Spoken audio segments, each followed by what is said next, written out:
Hello everyone, welcome to you all in today's case-based clinical discussion.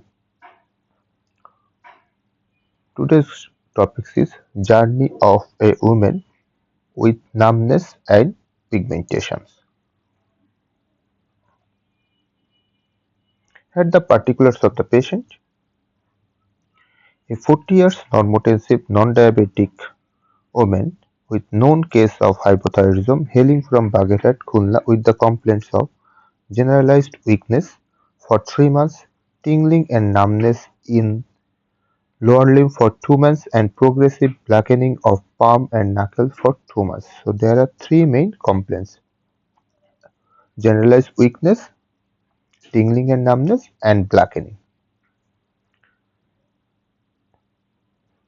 In generalized weakness, it is gradual onset, progressive in nature, affecting daily life, associated with dizziness and paleness and palpitation, but not associated with any chest pain, dyspnea, or any diurnal variation.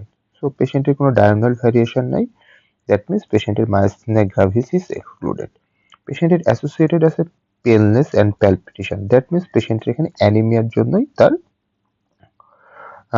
generalized weakness হচ্ছে. Dizziness upon standing and sitting from lying position. That means পেশেন্টের postural hypotension আছে. এই postural hypotension যে কোনো autoimmune disease হইতে পারে. postural hypotension অ্যানিমিয়ার জন্য আমাদের হতে পারে.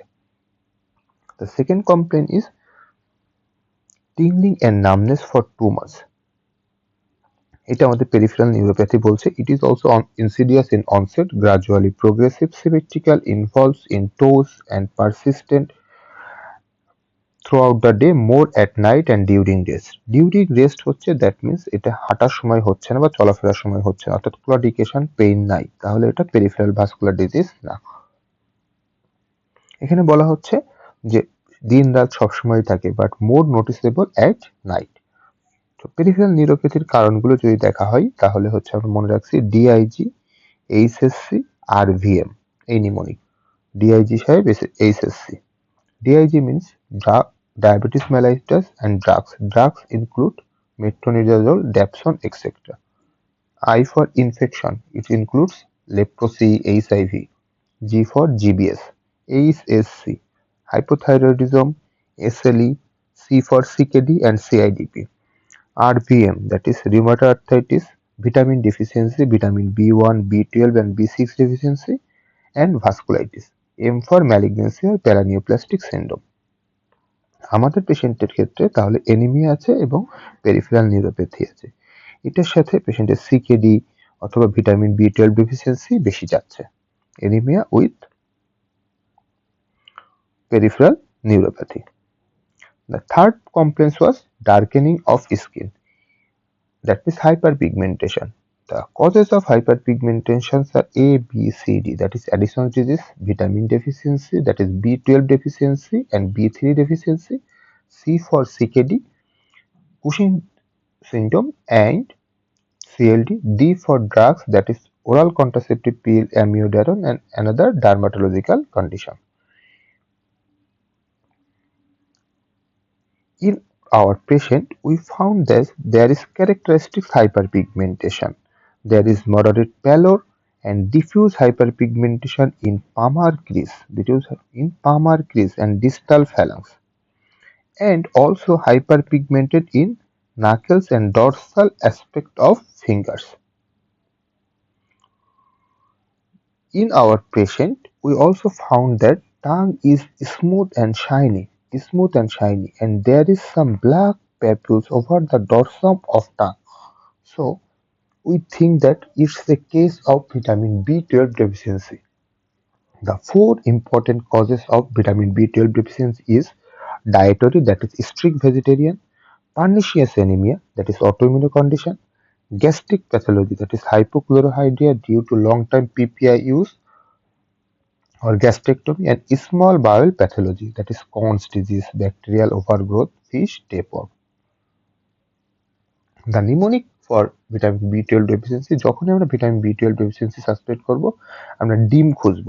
D for dietary deficiency, drugs, metformin and PPI.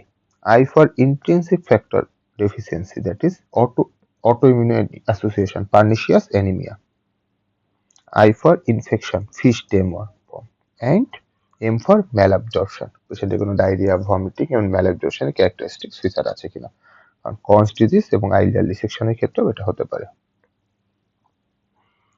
So আমাদের পেশেন্টের আমরা অন্য রিলেভেন্ট হিস্ট্রি নিয়ে দেখলাম পেশেন্টের হাইপোথাইরয়েডিজম আছে, বাট তিনি নর্মাল ডায়েটে আছে, কোনো ড্রাগ হিস্ট্রি নেই, ফ্যামিলি হিস্ট্রি নাই। সিস্টেমিক এক্সামিনেশন এলিমেন্টারি সিস্টেমে কোনো স্কার নাই, অর্থাৎ গ্যাস্ট্রেক্টমি করার হিস্ট্রি নাই। নার্ভাস সিস্টেমে আমাদের higher psychic function normal, cranial nerve intact, no optic atrophy, jerks are normal, there is no upper motor neuron lesion or spastic paraplegia, but rhombargism is possible. রম্বার্গিজম বলতে আসলে কি বোঝায়? রম্বার টেস্ট করা হয় যখন পেশেন্ট কোনো ভার্টাইগো নিয়ে আসে, তখন আমরা রম্বার টেস্ট করি। রম্বার টেস্ট করে সেন্সরি অ্যাটাক্সিয়া নাকি সেরেবেলাল অ্যাটাক্সিয়া এটাকে আলাদা করা হয়। যদি পেশেন্ট চোখ খুলে স্টেবল থাকতে পারে বাট চোখ বন্ধ করে পড়ে যায়, তখন সেটাকে বলা হয় রম্বার টেস্ট পজিটিভ। আর যদি চোখ খোলা এবং বন্ধ কোনোটাতেই কোনো পার্থক্য না হয়, একই রকম হয়, তখন সেটা সেরেবেলার অ্যাটাক্সিয়া মনে করা হয়। আর রম্বার্স টেস্ট পাওয়া যায় সেন্সরি অ্যাটাক্সিয়া থেকে। যখন প্রোপিওসেপশনে প্রবলেম থাকে তখনই রম্বার্স টেস্ট পজিটিভ থাকে। তাহলে সেন্সরি এক্সামিনেশন আমরা কি পেলাম? জয়েন্ট পজিশন ভাইব্রেশন ইম্পেয়ার্ড পেশেন্টের, অর্থাৎ ডর্সাল কলাম সাইন পেশেন্টের পজিটিভ আছে। অন্য সিস্টেম এক্সামিনেশনে কোনো প্রবলেম আমরা পাওয়া যায় না। তাহলে আমাদের প্রবলেম লিস্ট কি? 40 ইয়ার্স ওল্ড ফিমেল পেশেন্টের generalised weakness, hyper pigmentation, tingling numbness, postural dizziness, moderate anaemia and hypothyroidism. তাহলে আমাদের ডিফারেন্সিয়ালস বা প্রভিশনালে কি আসবে? Our provisional diagnosis is hypothyroidism with megaloblastic anemia with Addison's disease, that is APS. Differentials SLE with hypothyroidism and Pallor neoplastic syndrome with hypothyroidism. We do some investigation. In investigation, we found that anemia with high MCV count. MCV is 112 এবং 114 আছে। Then MCV বেশি থাকার কারণ কি আমরা দেখি। Vitamin B12 and folic acid synthesis কম হলে MCV বাড়তে পারে এবং মাইলোডিসপ্লেসিয়াতে বাড়তে পারে। মার্ক রেটিকুলোসাইটোসিস, হেমোলাইসিস হলেও ভিটামিন B12 লেভেল বাড়তে পারে, MCV লেভেল বাড়তে পারে। এবং যদি প্লাজমা লিপিড লেভেল বেড়ে যায় তখন MCV হাই থাকে, যেমন liver disease, hypothyroidism, alcohol, hyperlipidaemia এবং প্রেগন্যান্সি। MCV হাই বলতে বোঝানো হয় যখন 100-র উপরে থাকে। MCV যদি হাই থাকে তাহলে আমাদের কাজ হচ্ছে PVF করা।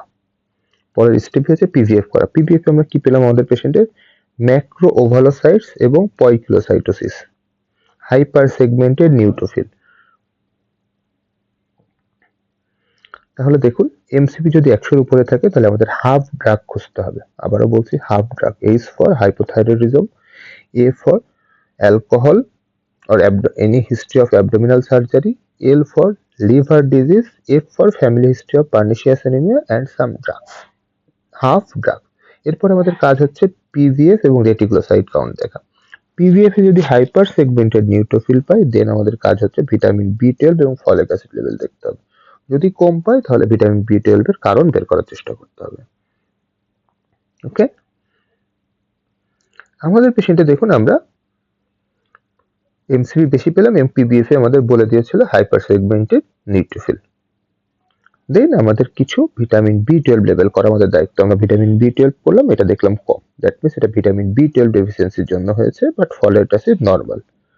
কিছু সাপোর্টিভ ইনভেস্টিগেশন আছে ভিটামিন B12 ডেফিসিয়েন্সিতে, দ্যাট ইজ বিলিরুবিন বেশি থাকে, LDH বেশি থাকে, ফেরিটিন বেশি থাকে, বাট রেটিকুলোসাইট কাউন্ট কিন্তু লো লেভেল থাকে, এটা মনে রাখতে হবে।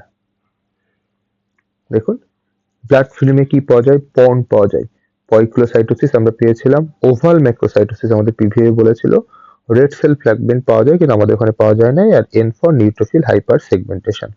রেটিকুলোসাইট কাউন্ট ইউজুয়ালি লো থাকে, সেরাম ফেরিটিন বেশি থাকে, LDH বেশি থাকে, is very much important.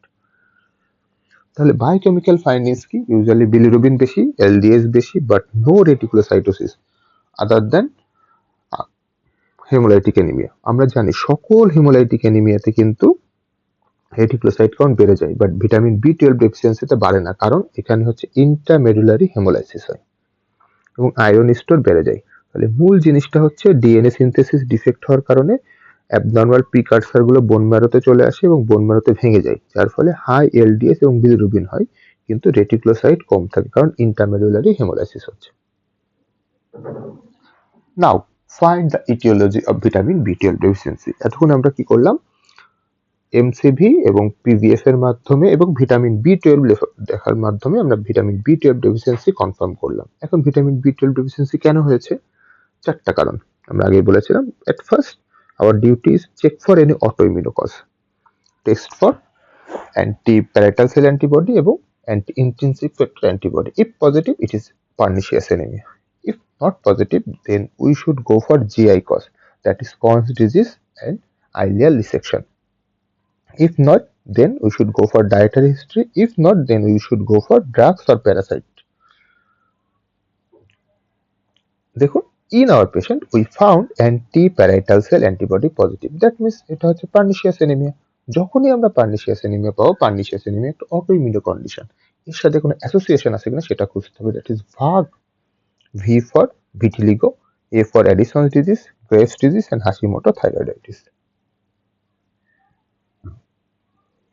In our patient we found morning cortisol is low and serum ACTH is slightly high. So morning cortisol is low, serum ACT is high, that means এটা primary adrenal insufficiency, that is Addison's disease. তাহলে pernicious এর সাথে এই association আমরা Addison's পেলাম। এছাড়া vitiligo তো পেশেন্টের ছিল না, আমরা তো বলেছি জেনারেল এক্সামিনেশন, তাহলে VAG গ্রেভস ডিজিজ নাই, আর হাইপোথাইরয়েডিজম আছে। এই যে হাইপোথাইরয়েডিজমটা কি হাসিমোটো কিনা সেটা দেখার জন্য আমরা টিপিও করলাম, TPO positive, TPO positive. So আর ফাইনাল ডায়াগনোসিসটা কি হলো? এটা হচ্ছে APS, autoimmune polyendocrine syndrome type 2, কারণ এখানে দুইটা থাইরয়েড গ্ল্যান্ডের প্রবলেম আমরা পেলাম, একটা হচ্ছে হাসিমোটো থাইরয়েডাইটিস আর একটা দেখুন পার্নিশিয়াস এনিমিয়া এবং অ্যাডিসনস ডিজিজ পেয়েছি। তাহলে এপিএস কখন বলা হয়? যখন 2 or more autoimmune mediated endocrine gland failure, দুইটা অথবা তার বেশি endocrine gland failure due to autoimmune causes যদি হয় সেটাকে এপিএস বলা হয়। তাহলে এপিএস এর ডায়াগনস্টিক প্রিন্সিপাল কি? at least 2 autoimmune endocrine disorder must be present, যেমন সেটা থাইরয়েড ডিজিজ থাকতে পারে, অ্যাডিসনস থাকতে পারে, টাইপ 1 ডায়াবেটিস থাকতে পারে, এর সাথে কিছু নন এন্ডোক্রাইন ডিজিজের অ্যাসোসিয়েশন থাকে, pernicious anaemia, vitiligo, alopecia etcetera. APS কয় ধরনের আছে? দুই ধরনের, একটা হচ্ছে টাইপ 1 যেটাকে বলা হয় প্যারাথাইরয়েড সেন্ট্রিক, সেটা চাঁদ নিউমোনিক দিয়ে মনে হয়, আর টাইপ 2 হচ্ছে অ্যাড্রেনোসেন্ট্রিক, টাইপ 2 হচ্ছে মোর কমন। দেখুন টাইপ 1 এ আছে হচ্ছে প্যারাথাইরয়েড সেন্ট্রিক, যেখানে প্যারাথাইরয়েড গ্ল্যান্ডের প্রবলেম থাকে, হাইপোপ্যারাথাইরয়েডিজম থাকে, এটা কিন্তু টাইপ 2 তে থাকে না। টাইপ 1 মনে রাখা হয় CHAD, চাঁদের মাধ্যমে। সি ফর ক্যান্ডিডিয়াসিস, পেশেন্টের ক্যান্ডিডিয়াসিস থাকে। H for hypoparathyroidism and hypothyroidism, আর A for Addison disease, D for diabetes mellitus. ঠিক আছে? এখন আর মোর কমন হচ্ছে টাইপ 2। টাইপ 2 এর ক্ষেত্রে দেখেন অ্যাডিসন ডিজিজ, হাইপোপ্যারাথাইরয়েডিজম এইগুলো প্রেজেন্ট থাকে। এটা কিন্তু আমাদের পেশেন্টের ক্ষেত্রে দুইটাই পেশেন্ট ছিল। এছাড়া pernicious anaemia, hypogonadism, graves disease, vitiligo, type 1 diabetes mellitus এগুলো থাকতে পারে। আমরা যে পার্নিশিয়াস, আমরা এইভাবেই মনে রাখতে পারি, পার্নিশিয়াস এনিমিয়ার সাথে ভাগ থাকে, তাই না? VAGS, vitiligo, Edison disease, graves disease, hypothyroidism, এই ভাগই দেখেন টাইপ 2 তে আছে, টাইপ 2 তে আছে। এবং মনে রাখতে হবে টাইপ 2 তে অ্যাডিসনসটা কিন্তু more common. So in summary আমাদের পেশেন্টের কি হলো? We found that patient has MCV count is high, that is macrocytosis, সিবিসিতে।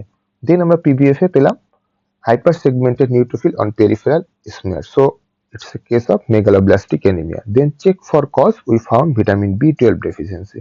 Then check for cause of vitamin B12 deficiency, we found anti-parietal cell antibody, that is pernicious anemia, autoimmune gastritis. Then look for association of other autoimmune disease, we found primary adrenal insufficiency, that is Addison's disease, and we found autoimmunohypothyroidism, that is Hashimoto thyrotoxicosis. So we diagnosed as a case of APS type 2.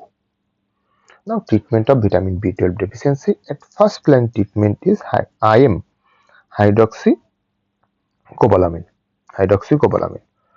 Treatment regimen, যদি পেশেন্টের ম্যালঅবজর্পশন বা পারনিশিয়াস anaemia থাকে, এই ক্ষেত্রে আমাদের 1000 microgram IM 2 to 3 days interval total 6 dose দিতে হবে।